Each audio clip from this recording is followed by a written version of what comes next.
Welcome. We're looking at Song of Solomon. So today I'm going to look at just three short verses, chapter 1, verses 2 to 4. Hold on just a minute. There we go. And I'm keeping it to that short a piece for two reasons. Number one is because I'm trying to go song by song, unit by unit within the chapter, within the book. And this is a unit all of its own. After this, it switches to a different song. But secondly, by focusing on this short piece, I can use it as an example of how we're going to approach the whole book. So let's start with two preliminary points, and then we'll move on. First of all, remember that this is poetry. It's not a letter from Paul. It's not a historical narrative. So to try to understand it, we have to read it a little differently than we would those. If this were one of Paul's letters, I'd be trying to follow the logical thread of the argument he made from one section to the next. If it were a narrative, I'd be trying to get a complete picture of the events being described. But here, I'm going to follow the emotions. I'm going to feel my way through the passage as much as I think my way through it. I'm going to try to find the emotional heartbeat of it. And later on, when we get to more confusing parts about it, if we can keep focused on that emotional center, it'll keep us balanced. It'll help us keep our bearings. The second thing I want to point out right from the beginning is that Song of Solomon is written as kind of a dialogue. Sometimes the woman speaks, and sometimes the man speaks, and sometimes there's another group of people speaking that I'll call the chorus, and there might even be more. People are unsure about this. So you'll notice even in these few short verses that the who's speaking to who switches back and forth. And some of you will have Bibles like mine. My Bible has captions above each portion of the song saying who's speaking. So it has a caption that says the bride, and then later it has a caption that says the groom or something else like that. I just want to say right off the bat, those can be very helpful. But they're put in by the translators as they wrote the translation for you. And they would not want you to take those things as inspired, inerrant word of God. They would want the captions are not part of the Bible. They're just inserted to try to help you understand it. So use them, but feel free to disagree with them. You're not being theologically wrong if you just say, well, I think this wasn't really the bride speaking. I think it was really the chorus speaking or something like that. So I've decided to leave all those captions out as I cover things here and just sort of try to figure out who's speaking from the passage itself. But usually we'll agree with whatever your Bible says, probably. All right, let's read the passage. Here we go. Says, may he kiss me with the kisses of his mouth. So first of all, she talks about him to herself or just speaks to the air or to the audience. And then she speaks to him. She says, for your love is better than wine. Your oils have a pleasing fragrance. Your name is like purified oil. Literally, that reads in the Hebrew, your name is like oil poured out. Therefore, the maidens love you. Draw me after you and let us run together. And then she speaks about him again. She says, the king has brought me into his chambers. And in response, the chorus responds. And they say, we will rejoice in you and be glad. We will extol your love more than wine. Now, when they use the word you here and you're here, that's singular masculine in the Hebrew. So it means they're saying, we will rejoice in you, O king, and be glad. We will extol your love, O king, more than wine. And then she responds again and says, rightly do they love you. The chorus that just said they love you, they are right to love you. And that's the end of the unit. So may he kiss me with the kisses of his mouth. For your love is better than wine. Your oils have a pleasing fragrance. Your name is like oil poured out. Therefore, the maidens love you. Draw me after you and let us run together. The king has brought me into his chambers. We will rejoice in you, to the king, and be glad. We will extol your love more than wine. And she says, rightly do they love you. So that's the first song. I have three questions I want to look at. The first one is body or soul. The second one is serious or playful. And the third one is, was there a harem? And we're going to talk about each of these in turn. So body or soul, that one will take a little bit of time. The question I wanted to think about was, how physical is this? In our culture, we sometimes distinguish, I'm thinking here of the human relationship. I'm not worried about a metaphor for God yet. I'm just thinking about the human love story in this book. And it seems like in our culture, we distinguish between being physically attracted to someone only and actually being in love with them. That means it isn't just their looks we like, but also who they are as a whole. So that's in our culture. Was it true then too? Is this book talking about physical attraction only, or romantic soulmates, or something in between, or something else? Well, that's sort of what I was looking for when I started in this song. And the first thing you see is there definitely is some physical desire here. May he kiss me with the kisses of his mouth. Stop for a minute and think about that in terms of what the effect is poetically. If that had just said, may he kiss me, it would have had exactly the same meaning. So what does it add? Does it add with the kisses of his mouth? Well, this is again a matter of feeling your way through it. How does it feel to say, may he kiss me, versus may he kiss me with the kisses of his mouth? I don't know about you, but for me, adding with the kisses of his mouth emphasizes the kissing, and it emphasizes the mouth, and it emphasizes the intensity of the physical desire here. It makes it physical, makes it about the kissing. And so that's the focus. So there's a lot of physicality here. Later, she says, after that, she says, your love is better than wine. Wine is definitely a physical thing here. She's saying the way that wine intoxicates me, or the buzz it gives me, or the feeling of well-being I get from it, all that I get from your love. And then she says, your oils have a pleasing fragrance. And she literally means when I'm close to you, your oils, your perfumes that you smell wonderful. And so all this is very sense-based and very physical. It's how you look, how you smell, it's how and just all these things about the senses. So it's definitely physical, but it's not only physical. And the first place you can see that for sure is when it says your name is like oil poured out, like purified oil or oil poured out. What she's saying is, being close to you, you smell wonderful, but even to hear your name is like the wonderful smell of the oils. Even to hear your name, the very idea of you, the very thought of you is pleasing. The very thought of you is a pleasure to me to just think about you. And she sort of said the same thing back when she said, your love is better than wine. She says, there's all these physical things that I know about wine, but your love is better than that. Your love is more than that. So she's saying, yes, it's physical, but it's more than physical. Just your name can make me feel good. Just your name brings a smile to my face. Just your love feels better for me than all these physical things I could do to get physical pleasure. And she says, but it's all about my love for you.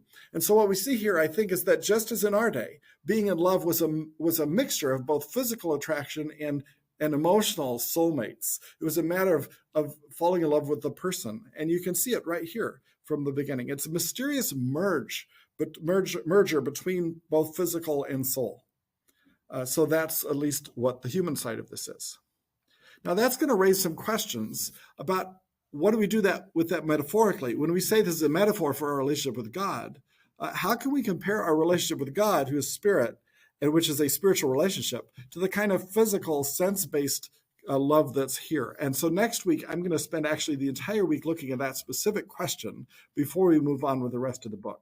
And I'll come back to that. But for now, just notice that it's both physical and psychological. It's both soul and body. Second question was, it's not where I wanted to be. Second question is it serious or playful? And I just want to make a quick point that the whole thing sounds sort of serious, but I want to point out that phrase where it says, draw me after you and let us run together. The picture there, the idea that that's connoting is a kind of a joy, a joyful thing, the playfulness of it, kind of a playful thing of let us run together. A movie montage of this would show them running through the field, holding hands and laughing, right? I mean, they would be filled with delight. So that's a part of this too. There's a delight all the way through this joy, and it's a joyful thing and not just a somber thing. The third thing, which is the really tricky question, is was there harem? See, this is the deal. She calls him the king. The king has brought me into his chambers. And throughout the rest of the book, it does seem to, at least in several places, be talking about the king. In some cases, it's clear that it's Solomon. And the thing we know about Solomon was he didn't just have one wife. He had hundreds of wives and concubines. So that makes it hard to have a love story about him, because she would be saying, I'm joining hundreds of other women that you have with you. And that just doesn't seem to us very much like a love story, and probably not to anybody in those days either. So is there harem involved here? Is there a whole group of women?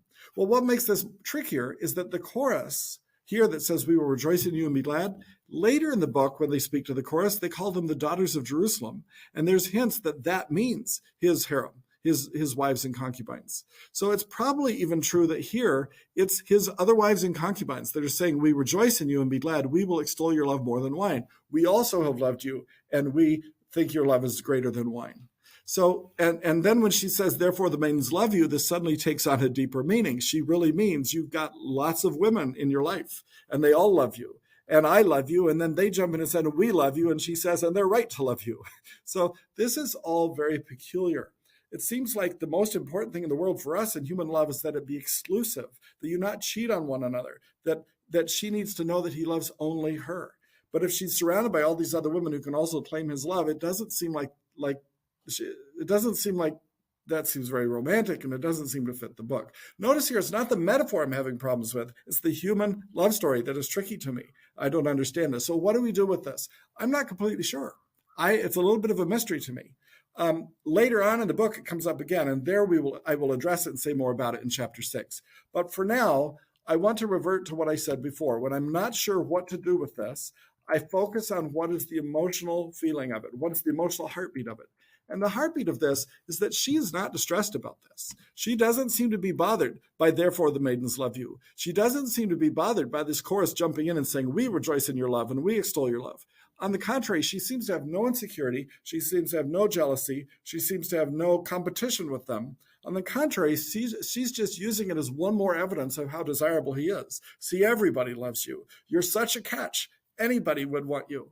And she's, rather than being insecure, she's delighted that he's chosen her. She says to him, "Draw me after you. Let us run together. Choose me for yourself." And then she says, "The king has brought me into his chambers. He has chosen me. He has picked me. Rightly do they love you, because I know he loves me too. I'm not worried about this." So I'm not saying this says we don't need, I think we need monogamy and exclusivity in our relationships. I'm not saying this glorifies having a harem. I'm just saying that the focus of this passage is not on the harem. The focus of this passage is on how desirable he is and how much she loves him. That's where we see the focus. So we'll set the harem issue aside till later. But for now, what is the main idea of love that these 3 verses show? And that's the main idea, what I just said, that he is so, so worthy of being desired. So let me read this again and notice how that's the focus everywhere. "May he kiss me with the kisses of his mouth. I desire him so much. Your love is better than wine. You're so desirable that to love you, to have your love, is better than even the physical intoxication we could look for. Your oils have a pleasing fragrance, but also your name, just hearing your name, hearing of you, is like oil poured out. Therefore, the maidens love you. Everyone loves you. Draw me after you. Let us run together. The king has brought me into his chambers." And then the maidens jump in and say, "We too will rejoice in you and be glad. We will extol your love more than wine." And she caps it off by saying, "They are right to love you." It is completely appropriate that they would love you so much. So the one picture that comes through every single line here is how desirable he is. Not just that she desires him, but that he is worth being desired. Notice, by the way, too, that this is primarily about her response to him. We see very little of his response to her. We see what he did, that he brought her into his chambers, but we don't hear what he thinks. That comes later in the book. For right now, we're looking at her. We're looking at her perspective. If this were a rom-com, we're starting with her mooning over him and saying he's so amazing. We haven't yet seen how he responds to her. This sets up the rest of the book. But it's very important, actually. It does set up the rest of the book. I was reading a review of a rom-com the other day, and the reviewer said, the problem with this movie as a rom-com is that both of the main characters aren't really likable. It's hard to root for them to get together because we don't like either one of them, and we don't see that it's good for them to get together. And so it occurred to me that the basis of a good rom-com is that has to make sense to us that they would fall in love with each other. It has to make sense to us that they are worth being together, being with. And we have to sort of find them both adorable. And that's what sets this book up, is that she says, look how amazing he is. And it emphasizes again and again, he is worth desiring. Okay, now let's come to the metaphor. Hold on just a second. So the main point is his worthiness to be desired. It sets up the rest of the book. The metaphor. If you're an Israelite reading this book and thinking that it tells you something about Israel's relationship with Jehovah, what you'll notice is what I just said, that God is worthy. Jehovah is worthy to be desired above all else. Jehovah is worthy to be desired above all other gods. That all the other nations and all the other people, if they were in their right mind, would desire him. But he's chosen us. He's chosen our nation. We've been drawn into his chambers. We've been brought into the intimacy of knowing him. And that's what they would see here, is our desire for God is completely appropriate and right because he is worth desiring. It reminds me of a couple of other verses from the Psalms. Psalm 27:4. One thing I've asked from the Lord that I shall seek, that I may dwell in the house of the Lord all the days of my life, to behold the beauty of the Lord and to meditate in his temple. He says, the one thing I want more than anything else is to be closer to God, to just view God, to just gaze on God, to just see God's beauty. Psalm 73:25, whom have I in heaven but you? Besides you, I desire nothing on earth. Your love is better than wine. I don't desire wine, I desire you. Your name is like oil poured out. I didn't need oil poured out separately. I just need you. And especially Psalm 37:4, delight yourself in the Lord, and he'll give you the desires of your heart. That's so misunderstood in two different ways. First of all, it does say he'll give us the desires of our heart. But it says that happens when we delight ourselves in him. In other words, the thing you should look for is, you shouldn't look for things. You shouldn't look for this or that to give you delight. What you should realize is that all your delight is found in God. Delight yourself in him, and you'll find that delighting in him is more than enough for anything you ever desired. Doesn't mean he won't give you other things, but those other things are going to be just pointing you back to him. You'll find that the desires of your heart are met, but they're not met in other things. They're met in him. That God is worth delighting in. He's worth desiring. He's worth loving. So that's the point of this first song that I want to emphasize, is that God is worth desiring. And that is the one piece that we need to come away from this with. So we'll talk about more next time. See you later.